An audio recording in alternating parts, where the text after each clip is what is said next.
এই যে আমার মাম্মা উঠে পড়েছে, আমার মাম্মা উঠে পড়েছে দাদু। মামাকে জ্বালাবে রাত্রে যেন ঘুমাতে না পারে, পাপা ঘুমাবে। আমার মাম্মা উঠে পড়েছে, আমার মাম্মা এতক্ষণ ঘুমাচ্ছিল, এবার মাম্মা উঠে পড়েছে, তাই তো? এ মা, মেরি ক্রিসমাস চলে গেল আর আমার মাম্মা এখন উঠছে। সবাইকে বলো মেরি ক্রিসমাস বলো।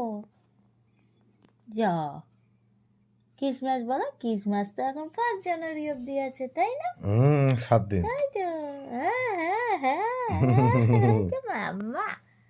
আমার সোনা মা। পুচুমা, দেখো আমার পুচুমা সান্টা ড্রেস পরেছে, বলো সান্টা ড্রেস পরেছে। হাই করো সবাইকে, হাই হাই হাই হাই। তাই তো। এই যে তোমার ঝোলাতে কি আছে? এই যে ঝোলাটা কি আছে ঝোলাতে? হ্যাঁ, টাকা আছে। কি আছে? এই দেখো কত টাকা। আমি নিচ্ছি না, তাই আমার দিকে তাকাতে হবে না। আমি তোমার টাকা নিচ্ছি না, এটা তোমারই থাকবে। হ্যাঁ, আমি দিলাম, আমার দিকে তাকাচ্ছে। হ্যাঁ, কি? না না মাম্মা, চলো টাটা করে দাও সবাইকে, টাটা টাটা, করে দাও, গুড টাটা করে নাইট। দাও, টাটা করে দাও, টাটা। বলো বাবা, গো রেগে যাচ্ছে, গো রেগে রেগে যাচ্ছে। যাচ্ছে, রেগে যাচ্ছে। ঠিক আছে, গুড নাইট গাইস।